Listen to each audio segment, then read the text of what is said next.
Halo teman-teman, hari ini kita akan belajar tentang aku pribadi yang unik. Sebelum kita mulai pembelajaran, kita membuat tanda salib terlebih dahulu dalam nama Bapa dan Putra dan Roh Kudus. Amin. Teman-teman tahu nggak apa yang dimaksud dengan pribadi yang unik?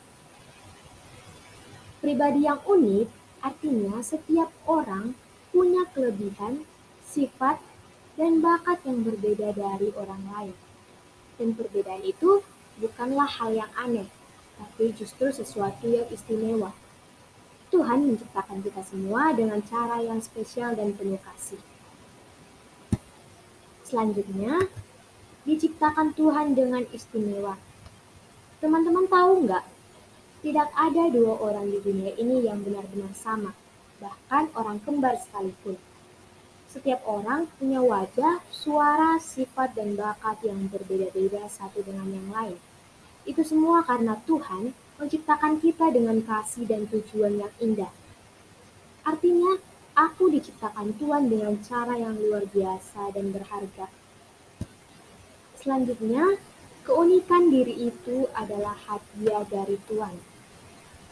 Teman-teman, setiap anak punya kelebihan dan keunikannya masing-masing. Ada yang pintar menggambar, ada yang suka menolong orang, ada yang hebat dalam bermain musik, serta ada juga yang rajin berdoa dan pandai bercerita. Nah, semua keunikan itu adalah hadiah dari Tuhan. Kita adalah menggunakan keunikan itu untuk hal-hal baik supaya hidup kita bisa menjadi berkat bagi orang lain. Selanjutnya, menerima dan mengembangkan keunikan diri sendiri. Kadang-kadang kita merasa minder karena berbeda dari teman-teman yang lain. Tapi teman-teman harus ingat, Tuhan tidak pernah membuat kesalahan. Kita diciptakan dengan cara yang tepat dan penuh kasih. Tuhan ingin kita menerima diri kita apa adanya dan juga mengembangkan keunikan yang sudah Ia berikan.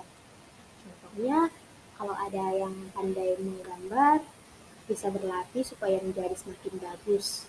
Kalau ada yang suka menolong, bisa belajar jadi lebih sabar dan peduli. Kalau yang suka berbicara, bisa menghibur atau menyemangati teman-temannya yang sedih.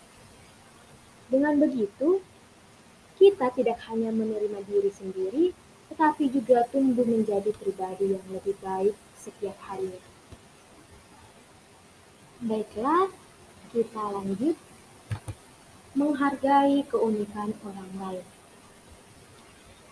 Teman-teman semua, selain kita mencintai diri sendiri, kita juga harus menghargai keunikan teman-teman kita yang lain. Kita tidak boleh mengejek atau membandingkan atau bahkan merendahkan orang lain. Karena setiap orang itu memiliki kelebihan dan kelemahannya masing-masing. Artinya, kita harus belajar menjadi sahabat yang baik yang bisa menerima serta mendukung kelebihan dan kekurangan teman-teman kita masing-masing, agar kita lebih menghargai orang lain dan orang lain lebih menghargai diri kita. Ada juga tertulis dalam Alkitab Amsal 17 ayat 17, seorang sahabat menaruh kasih setiap waktu, yang artinya sahabat sejati adalah orang yang tetap menunjukkan kasih baik saat senang maupun susah, dan tidak pernah berhenti mendukung teman-temannya, bahkan jika temannya itu memiliki kekurangan sekalipun. Jadi, kalau kita menghargai teman seperti itu, kita sedang menunjukkan kasih Tuhan lewat sikap dan perbuatan kita. Karena menghormati orang lain juga berarti kita menghormati Tuhan yang menciptakan mereka. Baiklah teman-teman, kesimpulan dari materi kita ini adalah Tuhan menciptakan semua orang itu secara istimewa dan unik. Oleh karena itu, kita harus bersyukur dan menerima keunikan kita sendiri. Juga kita harus menghargai keunikan orang lain, sehingga kita semua menjadi anak Tuhan yang penuh kasih dan damai. Kalau kita menerima dan mengembangkan keunikan diri, serta menghargai keunikan orang lain, kita akan menjadi pembawa damai. Jadi, sekian materi kita ini.